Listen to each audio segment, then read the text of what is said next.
How to check how long you've been subscribed to someone on YouTube.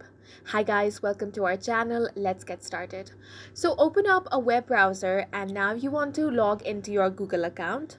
After you have done that, click on the profile icon and now you want to click on manage your Google account. Once you're here, you want to click on data and privacy.